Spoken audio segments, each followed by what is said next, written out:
प्रयागराज में महाकुंभ के दौरान सुबह का समय था और डीएम साहिबा यानी कि जिलाधिकारी खुद मैदान में थी। उनका नाम सीमा अंसारी था।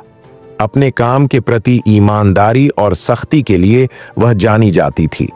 इस बार प्रशासन ने कुंभ में सुरक्षा और व्यवस्था के कड़े इंतजाम किए थे।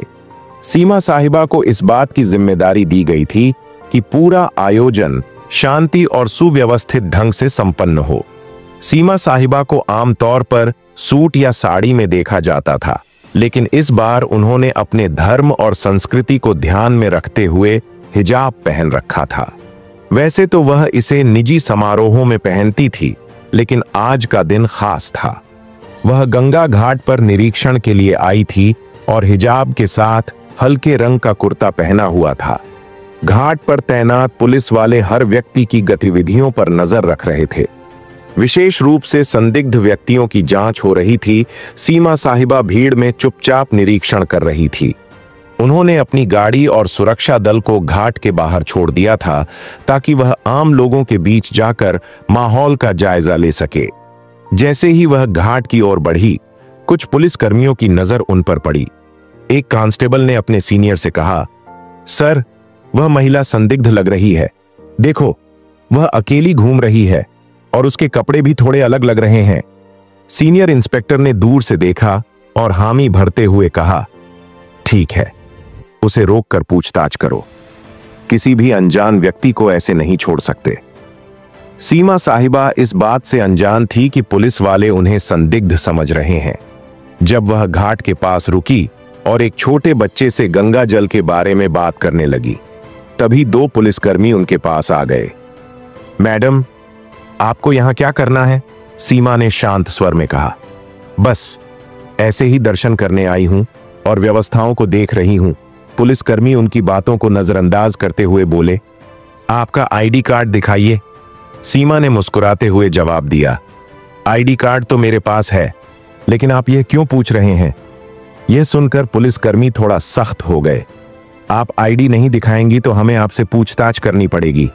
आप अकेले क्यों घूम रही हैं? सीमा को समझ नहीं आया कि बात किस ओर जा रही है। तभी सीनियर इंस्पेक्टर भी आ गए और बोले, आपके पास कौन सा सामान है? कृपया अपना बैग खोलिए। सीमा साहिबा ने स्थिति को समझने की कोशिश की। उन्होंने सोचा कि अगर अभी वह अपनी पहचान बताएंगे तो यह लोग शर्मिंदा हो सकते हैं। इसलिए उन्होंने पहले पुलिसकर्मियों की गंभीरता को परखने का मन बनाया। उन्होंने शांति से कहा, आप जो चाहे पूछ सकते हैं, मैं यहां किसी गलत इरादे से नहीं आई हूं। पुलिसकर्मी अब पूरी तरह से शक के घेरे में आ गए। उन्होंने सीमा का बैग ले लिया और जांच शुरू कर दी। इसी दौरान एक अन्य पुलिसकर्मी ने कहा, इन्हें थाने ले चलते हैं, वहां पूरी पूछताछ करेंगे। घाट पर खड़े लोग इस नजारे को देखने लगे। किसी ने कहा, लगता है कोई संदिग्ध है। देखो पुलिस वाले कितने गंभीर हैं। सीमा साहिबा अब तक शांत थी। उन्होंने तय किया कि वह अब भी अपनी पहचान नहीं बताकर स्थिति को और आगे बढ़ने देगी। सीमा को थाने ले जाया गया। वहां इंस्पेक्टर ने उनसे सवाल जवाब शुरू कर दिए। आप कहां से आई हैं? यहां क्यों आई हैं? आपका नाम क्या है? सीमा ने मुस्कुराते हुए कहा, क्या मैं अपना नाम बाद में बता सकती हूं? पहले आप अपने सवाल खत्म कर लीजिए। इंस्पेक्टर को यह बात नागवार गुजरी। उसने सख्त लहजे में कहा, आपकी यह हरकतें और चुप्पी हमें मजबूर कर रही हैं कि आपको को हिरासत में लिया जाए। अब तक सीमा ने चुपचाप सब कुछ सुना, लेकिन वह जानती थी कि इस कहानी का अंत उन्हें ही लिखना होगा। उनके चेहरे पर कोई घबराहट नहीं थी, बल्कि एक अलग ही आत्मविश्वास झलक रहा था। थाने में माहौल गर्म हो चुका था। सीमा साहिबा को अब भी पुलिसकर्मियों ने संदिग्ध मान रखा था। सीनियर इंस्पेक्टर ने बाकायदा उन्हें एक कुर्सी पर बिठाया और आसपास के पुलिसकर्मियों को निर्देश दिया, इनसे सख्ती से पूछताछ करो। जब तक पूरी जानकारी ना मिले, इन्हें यहां से जाने मत देना। सीमा साहिबा को यह सब थोड़ा मजेदार लग रहा था। वह सोच रही थी कि पुलिस का यह कड़ा रवैया उनकी व्यवस्था का ही हिस्सा है और यह देखना उनके लिए किसी अनुभव से कम नहीं था। हालांकि यह बात भी समझ में आ रही थी कि अब समय आ गया है कि वह अपनी असली पहचान जाहिर करें। इंस्पेक्टर ने एक और सवाल किया, आपके पास महाकुंभ में घूमने की अनुमति है या नहीं? सीमा ने हल्की मुस्कान के साथ जवाब दिया, मैंने अनुमति ली है, लेकिन शायद आप मुझे पहचान नहीं पा रहे हैं। इंस्पेक्टर का गुस्सा बढ़ता जा रहा था। पहचान? हमें आपकी पहचान से मतलब नहीं है। सीधे सीधे अपनी आईडी दिखाओ और यह बातों का गोलमोल जवाब देना बंद करो। सीमा अब भी अपनी जगह पर शांति से बैठी थी। तभी उन्होंने अपने बैग से पानी की बोतल निकाली और पूछा, क्या यहां पानी मिलेगा या खुद पीने के लिए लाना होगा? यह सुनकर कांस्टेबल झुंझला गया। मैडम, यह कोई पिकनिक स्पॉट नहीं है, आप जवाब दें, वरना यह नरमी हम और नहीं दिखाएंगे। सीमा साहिबा ने आखिरकार कहा, अच्छा चलिए, आपको अपनी पहचान बताती हूं, लेकिन इसके बाद आप अपनी टीम को बताना कि पहले किसी के साथ ऐसा व्यवहार ना करें। यह सुनते ही इंस्पेक्टर को थोड़ा झटका लगा। उसने सीधा सवाल किया, कौन हो तुम और किस अधिकार से हमें सिखाने की बात कर रही हो? सीमा ने अपने बैग से अपना आईडी कार्ड निकाला और मेज पर रख दिया। उस कार्ड पर साफ लिखा था, सीमा अंसारी, जिला अधिकारी, हरिद्वार। इंस्पेक्टर का चेहरा सफेद पड़ गया। वहां मौजूद अन्य पुलिसकर्मी भी एकदम चुप हो गए। कांस्टेबल, जो अभी तक सबसे ज्यादा बोल रहा था, धीरे धीरे पीछे खिसक गया। इंस्पेक्टर ने कार्ड उठाकर देखा और उसे बार बार पलट। आप डीएम साहिबा हैं? सीमा ने शांतिपूर्वक कहा, जी हां, और मुझे लगता है अब आप समझ गए होंगे कि मैंने अपनी पहचान पहले क्यों नहीं बताई। मैं सिर्फ यह देखना चाहती थी कि आप लोग अपनी ड्यूटी कितनी ईमानदारी और सतर्कता से निभाते हैं। और मैं कहूंगी कि आप लोग बुरे नहीं हैं, लेकिन सावधानी में भी थोड़ा संतुलन होना चाहिए।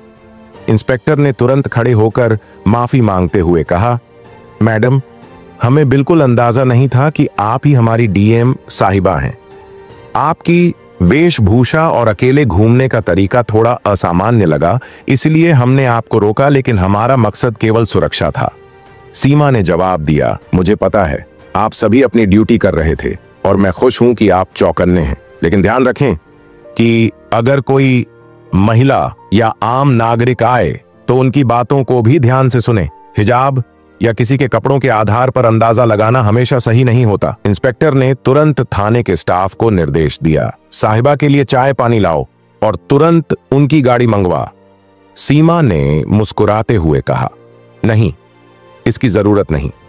मैं तो यह देखने आई थी कि हमारा प्रशासन कैसे काम कर रहा है और मुझे खुशी है कि आप लोग काम कर रहे हैं।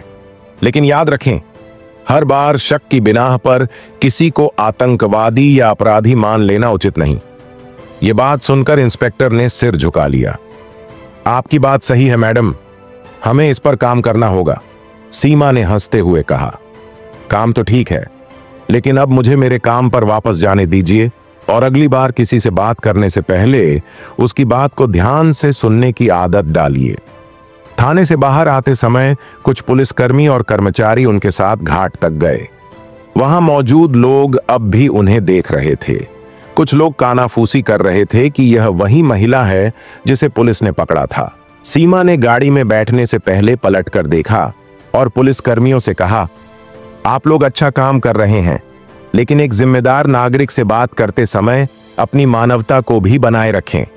और अगर आप मुझसे सहमत हैं तो यह संदेश अपनी टीम तक पहुंचाएं। इंस्पेक्टर ने सिर झुकाकर हामी भरी। जरूर मैडम, यह हमारी तरफ से एक सीख रही। थाने की घटना के बाद सीमा साहिबा घाट पर वापस लौट आई। अब तक पुलिसकर्मियों और वहां मौजूद कर्मचारी के चेहरे पर न केवल शर्मिंदगी बल्कि उनके लिए गहरी इज्जत भी साफ झलक रही थी।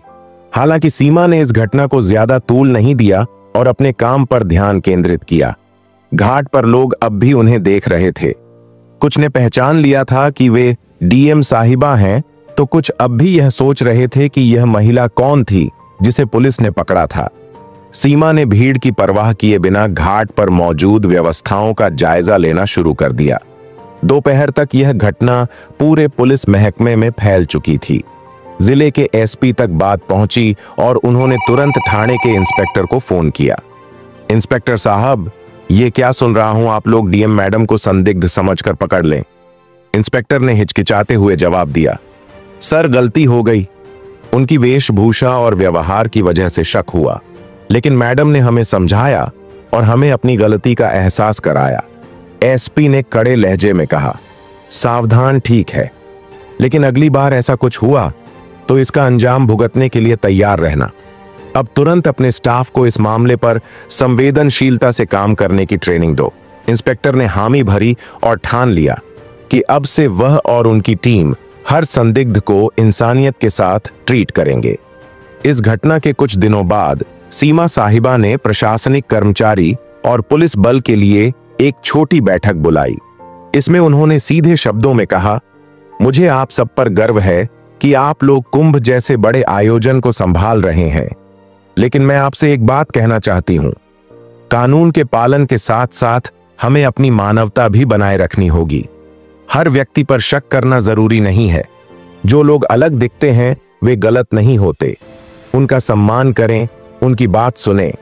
उनके शब्दों ने वहां मौजूद सभी को झकझोर दिया। इंस्पेक्टर ने सबसे सामने माफी मांगते हुए कहा, मैडम, आपकी बात ने हमें बहुत बड़ा सबक सिखाया है।